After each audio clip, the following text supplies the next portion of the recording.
বাবার বাড়ি আসলেই আগে কাঠে রান্না। এই যে চালটা এখানে রেখেছি ধুয়ে, এখানে এক সাইডে হাঁড়ি বসিয়ে দিয়েছি, এক সাইডে কড়াই বসিয়ে দিয়েছি, আর রান্না করছি কাঠে।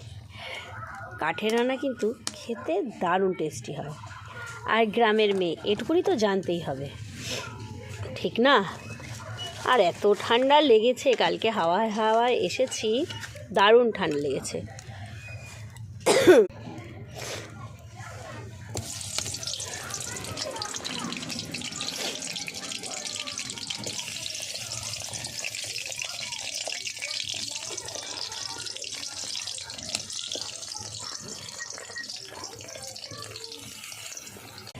অনেকেই বলবে বেগুনে কিন্তু আমি হলুদ খুব কম দিই, শুধু লবণ দিয়ে মাখিয়ে একদম বেশি করে তেল দিয়ে বেগুনটাকে এরকম ভেজে নিলাম।